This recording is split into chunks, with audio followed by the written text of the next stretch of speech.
Last lesson, the slope of a curve at a single point collapsed into 0 divided by 0, and we walked away with only a permission slip. That permission slip was called a limit.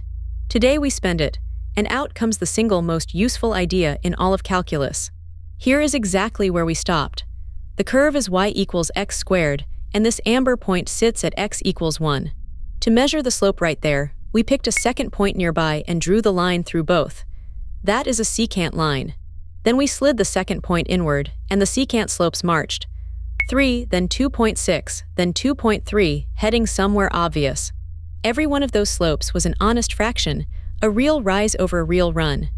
The only illegal move was the very last step, at a step of exactly 0.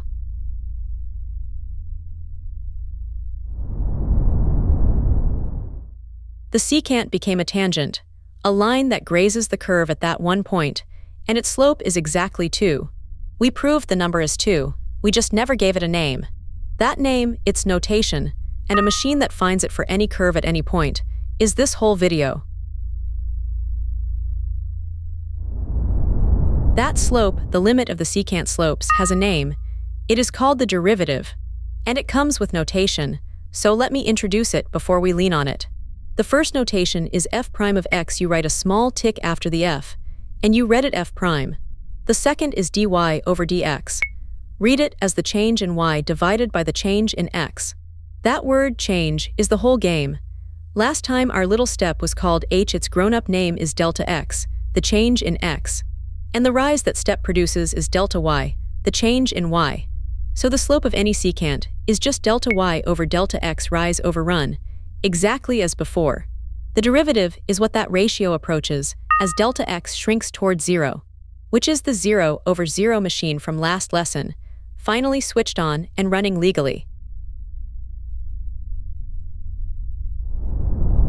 Let me run the machine slowly so you can watch the answer arrive. Delta x of 1, the slope reads 3. Delta x of 0.6, the slope reads 2.6. Delta x of 0.3, 2.3. Delta x of 0.1, 2.1. Keep shrinking the step, 2.01, then 2.001.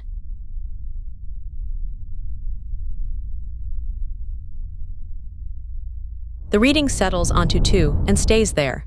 That is the whole trick of calculus in one motion. Sneak right up to the forbidden value and read off the number you were clearly heading for. Notice we never actually reach delta x equals 0. We do not need to. The destination is clear long before the last step. So the derivative of x squared at x equals 1 is exactly 2. Not about 2, exactly 2. In symbols, f prime of 1 equals 2. But 1 point is a small prize. The real power is handling every point at once. So instead of x equals 1, let the point be a general x, anywhere on the curve. The rise is f of x plus delta x, minus f of x. The run is delta x. For x squared, the top multiplies out to 2x times delta x, plus delta x squared. Divide every piece by delta x, and the fraction collapses to 2x plus delta x. Now let delta x shrink to 0.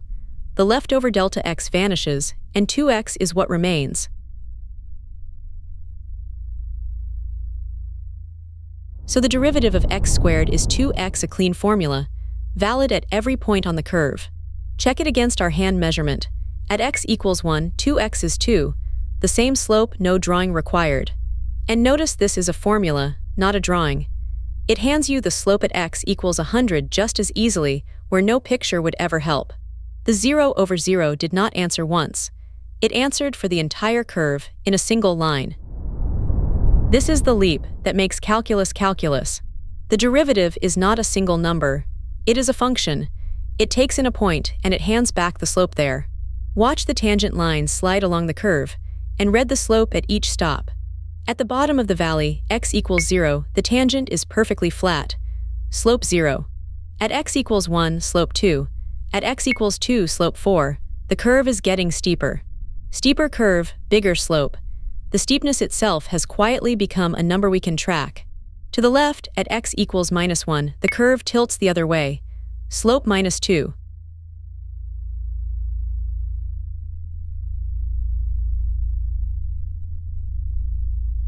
Every one of those slopes is a height on a new graph. Plot them, and they land exactly on the straight line y equals 2x. That line is the derivative, a slope detector for the parabola, giving the steepness at any x you name. Now the notation that unsettled people for centuries reads, like a plain sentence. F' of 1 equals 2 says, at x equals 1, the curve climbs 2 units up for every 1 unit across. And dy over dx equals 2x says, the rate y changes per step in x is 2x, a kind of speed for a curve. That rate is why the derivative runs so much of science. Anything that moves or grows or cools has a rate, and every rate is a derivative. One exam trap worth naming out loud. The height of the curve and the slope of the curve are different questions.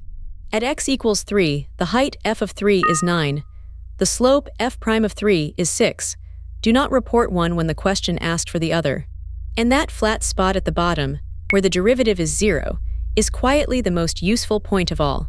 Wherever a curve levels off, its derivative hits 0, and that is how calculus finds the very top and bottom of anything. That is the next lesson. The derivative is just a slope. We only had to make it honest.